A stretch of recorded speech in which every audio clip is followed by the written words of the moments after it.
Thank you for joining us tonight. I'm Cash Matlock. The Mississippi Division of Medicaid is proposing to do away with the Medicare crossover payments, and the State Hospital Association is saying that could put hospitals and patients in jeopardy. Courtney Ann Jackson breaks it down for us.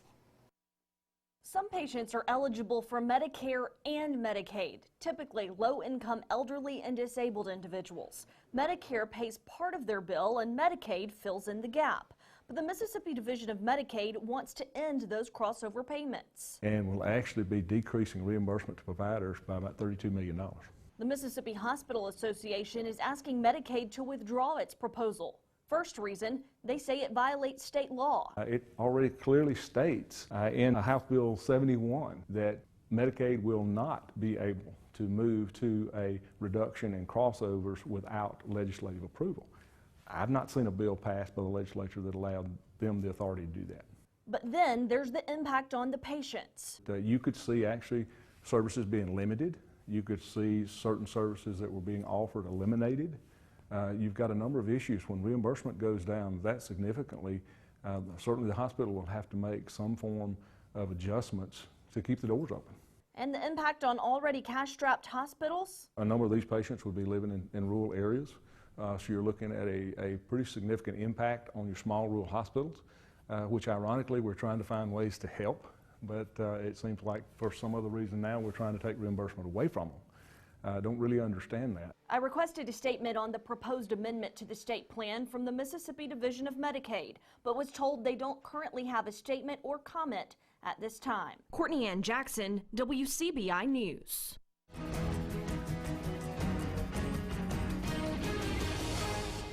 An alleged domestic violence incident near Caledonia keeps Lowndes County deputies busy for much of the evening. There are few details at this time, but this is what we do know. The Lowndes County Sheriff's Department responded to a home on Honnell Mill Road around 7:30. Deputies were on the scene for over an hour. They arrested two suspects, a man and a woman.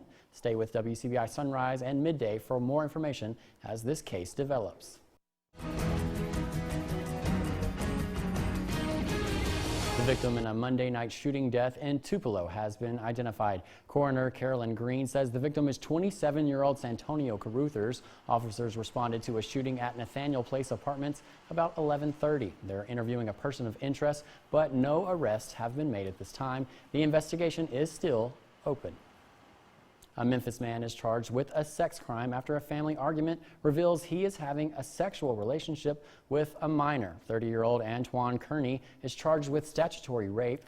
Oxford police officers first learned about the relationship on April 24th when they were called to a home for a family argument. An arrest warrant was issued for Kearney after the officers learned he was having a sexual relationship with a female minor. Kearney was eventually arrested in Memphis with help from the Memphis Police Department and the United States Marshal Task Force and brought back to Oxford on May 22nd. Kearney's bond is set at $100,000. Mississippi's Northern District Public Service Commissioner is looking for a volunteer army to help crack down on dishonest telemarketers. Brandon Presley is the first public service commissioner in the nation to ask citizens to volunteer to reserve PSC investigators. Presley's office will provide brief training to better help his investigators gather information about telemarketers. Although volunteers don't get a badge or any arrest powers, Presley says the reserve investigators can play a vital role in helping bring unscrupulous telemarketers to justice. Many times a Mississippian may get a telemarketing call and just hang up the phone or listen for a few seconds and then report it. And that's helpful. We want them to do that. But also we want to train citizens who are interested on really what are the other follow-up questions you should ask that will help result in a prosecution, if it's a criminal case, to result in a criminal indictment. Anyone interested in becoming a volunteer PSC investigator must be at least 18 years old and have a phone. For more information on the process, go to our website at WCBI.com. Well, it's time now for our first look at our forecast with meteorologist Keith Gibson. Keith, pretty hot day out there today.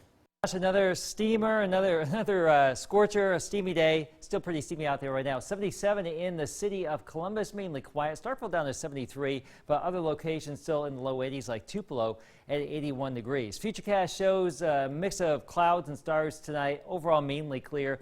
Partly cloudy on Wednesday. Rain still at bay. So it's going to be another warm day here. Our Wednesday planner, low 70s at 7 o'clock, 73 degrees. By noon, 88. 93 our forecast high, and still warm early into the evening with upper 80s. So rain chances fairly low in the near term. Warm air will continue if you're heading out to baseball this weekend in Starkville and in Oxford. It's looking okay. Your full forecast is coming up.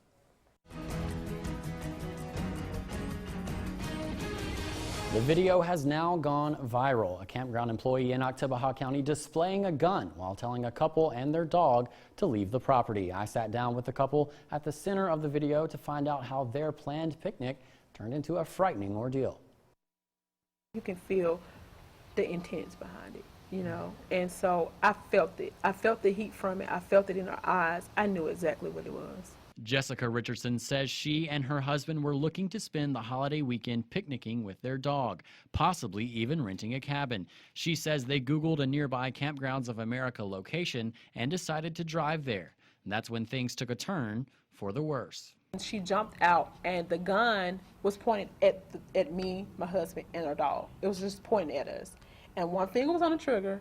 The other finger was on the, always with the on the lever. On the lever of the revolver. Richardson says that's when she pulled out her cell phone. The woman holding the gun identified herself as the property manager, but her choice of words were less than professional. She was just like, get, you don't belong here, you don't belong here, you don't belong here. Richardson says the confrontation was shocking. Time stopped, everything stopped. Yeah, I was confused with what was going on. Right. I mean, we ain't like we were posed a threat to anybody. We're out there walking our dog. I mean, Right. There's nothing harmful about that. The fact that she used get like we were a dog. You know, you say get to a stray dog that's on your porch. And that get got to me more than you don't belong here.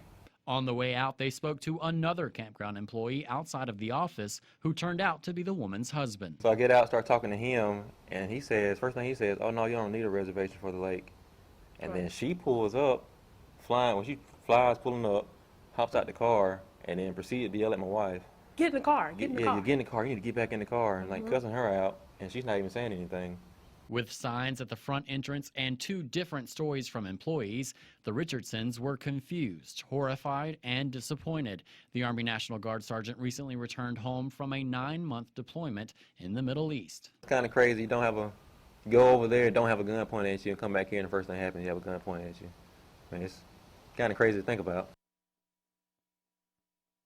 We reached out to the corporate KOA office and they released this statement to us. Quote, Campgrounds of America does not condone the use of a firearm in any manner on our properties or those owned and operated by our franchises. The employee involved in the incident has been relieved of her duties at the Starkville KOA, end quote. Lots of sunshine, warm temperatures, 4-hour day. Wednesday, low 90s likely around here. If you're going to the southeast, still very warm, mid to upper 90s. Look at that in Dothan, 97 in southeastern Alabama. Your full forecast is next. WCBI First Alert AccuWeather Forecast with Chief Meteorologist Keith Gibson.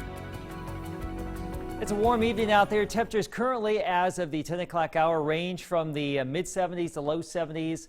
Starkville, the cool spot at the airport, 73, still 81 in Tupelo, 83 though in Memphis. It still feels like 88 degrees up there. So warm, especially in those urban locations, but pretty warm across all of the southeast right now into the 70s and 80s. The dew point values, they are up. You know, it's been muggy out there. We've had a bit of a breeze the last couple of days. We'll have it tomorrow too. So during the heat of the day, it won't be oppressively bad because of that breeze.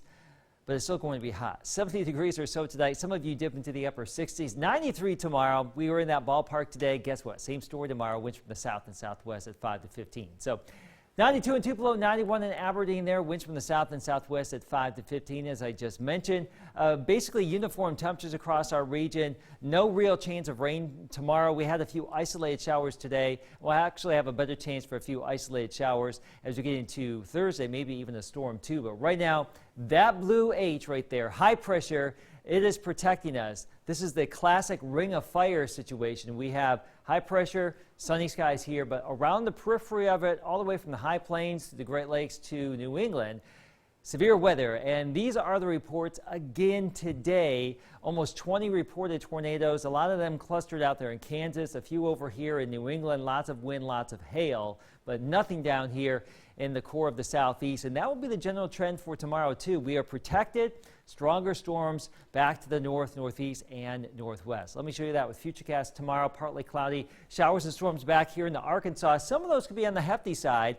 But as the front, you can see it right there, as that front approaches, a lot of the energy just goes away. So typically we don't get a lot of severe weather with a cold front this time of year going into summer. And as this front approaches, it's just going to fall apart. But it may be just enough to get a few showers and storms going on Thursday. The front will fizzle as it moves on through, and that will usher in some nicer weather for your Friday and for your Saturday. Baseball, you're heading to Starkville. We're looking pretty good for Friday, Saturday. Can't rule out a stray storm Sunday there or in Oxford, but big-time baseball in North Mississippi this weekend. At this point, things are looking pretty good for it. Here's your AccuWeather 7-day forecast. We're looking at warm temperatures overall, slightly cooler Friday, Saturday, especially at night. We get back down into the 60s, mid-60s. That'll be a little change of pace for us, but still those ongoing rain chances early next week as we get back into the low 90s. The temperatures are heating up, but in West Alabama, they're finding a way to stay cool. We dive into that story when we come back. Well, summer may not be here officially, but the weather sure is, and that has people looking for ways to cool off. In rural areas, there may not be many choices, but one West Alabama town is offering a solution that some of its larger neighbors don't even have. Our Stephanie Poole was in Vernon today to find out how they're playing it cool. It's the day Deontay Sykes and his friends have been looking forward to for months. Opening day at Vernon City Pool. Like last year, I came just about every day. I have a lot of fun at it. It's really exciting, but like a lot of people are here. It's like really fun.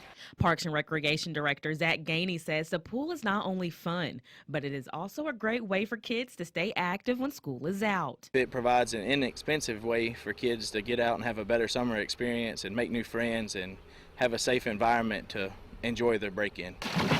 But before any fun can begin, swimmers have to pass a swimming test. A green wristband allows them to swim in the deep end, and a red wristband means they cannot. Pool manager and lifeguard Hannah Duncan grew up in Vernon. Duncan says activities are limited in her small town.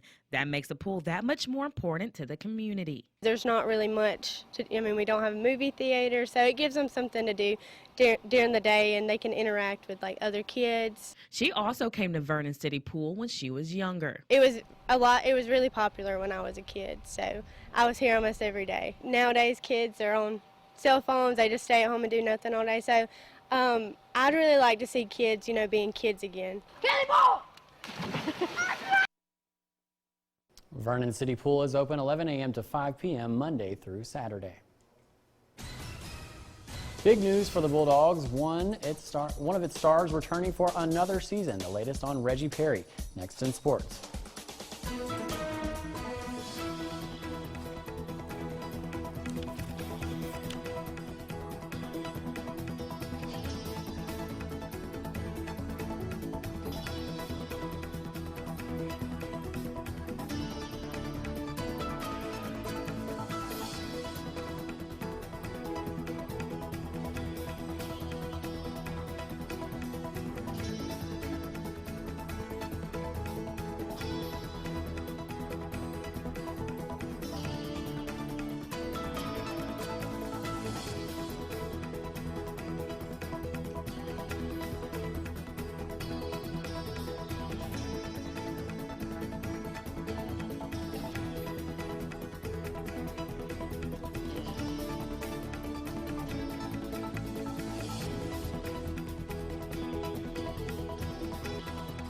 Sports with Tom Ebel. Baseball is the big story in Starkville this week, and on top of that, Mississippi State men's basketball gets news one of its key players will be back inside the hump for another season. Reggie Perry announcing on his Twitter account that he will be returning to Mississippi State for his sophomore season. Perry has explored the NBA draft process during the offseason, going as far as working out in the NBA Combine. The All-SEC freshman a season ago figures to be a major part of Ben Howland's plans for 2019 after leading the Bulldogs in rebounding and scoring just under 10 points per game in his freshman campaign. Now that the NCAA tournament has arrived, the strategy game comes into play for the Mississippi State Bulldogs baseball team. The decision will now be whether you start your ace, Ethan Small, Friday afternoon against Southern, or save Small for Saturday's matchup with either Miami or Central Michigan and throw another arm to open the tournament. Head coach Chris Lamona says while no one wants to lose, the extra days of rest the Bulldogs gained from coming home from Hoover early means anyone could go on Friday. Everybody's available. So yeah, that's the one benefit of coming home a little early from the tournament is that our bullpen's rested, our starters are rested, and we're ready to go. Hoover is just a toll on your body. It's just a toll on sleep, all that kind of thing. So we didn't want to lose. We didn't want to do that. But the fact of getting back and being able to rest, I think we all feel really refreshed, and we're excited to get back out there today. We've had enough time off now that we're ready to go and get out there and get ready. Knowing the opponent for Mississippi State on Friday, the SWAC Conference Tournament champions Southern Jaguars, 32-22 record on the season, with Southern going 19-11 versus common opponents shared with Mississippi State, including a midweek win over LSU. It's a tale of two sides of the ball for the Jag. They can rip it, 7th best team batting average in the country, hitting .313, but as a pitching staff, struggling in that department. A 5.75 team ERA, that's 231st in the country. No starters have been named as of 10/26 on a Tuesday, but the Bulldogs and Jaguars face off at noon at Duty Noble Field Friday. 2 weeks ago, the Rebels were prepared to pack their bags for the postseason, a projected 3 seed heading into the SEC tournament. 4 wins later and a tournament championship appearance was enough to bolster Ole Miss's resume to host a regional, along with a top 10 strength of schedule. The turnaround from an ugly end of the regular season to a solid tournament performance is being attributed to letting loose, and head coach Mike Bianco hopes it'll carry over into postseason play.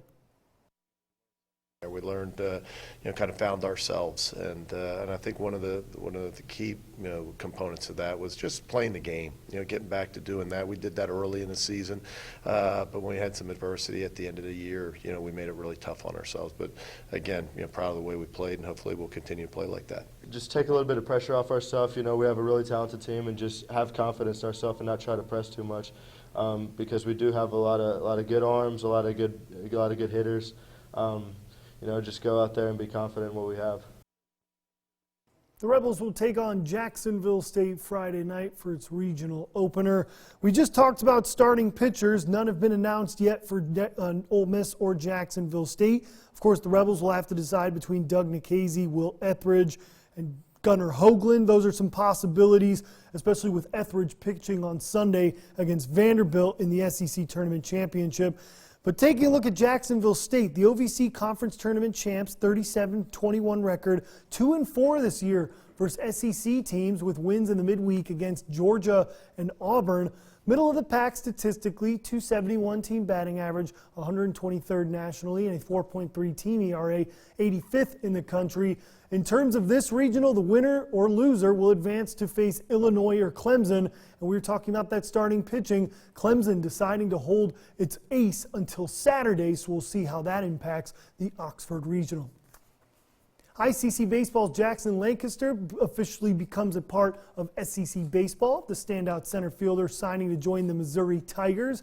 The Corinth native was sensational for ICC this past season, leading the Indians in batting average, hits, triples, RBIs, just to name a few. The southpaw also saw some time on the mound, picking up 3 saves and striking out 47 in 26 2/3 innings of work. That's it for sports. We'll have last year's forecast next. Cash, we've had 16 days without rain in Columbus through today. Tomorrow we'll make it 17. There's a chance for a little bit of rain on Thursday. You've been talking about the hot weather, right? It doesn't feel like 16 days. I feel like it was just monsooning the other day. I know. We've gone from feast to famine just like that. And boy, Mother Nature said, we're done with the rain here, apparently. There's no happy medium. There is not. There's no springtime. No spring. Yeah. Right in the summer. All right. Well, thank you guys for watching. We'll see you back here tomorrow night.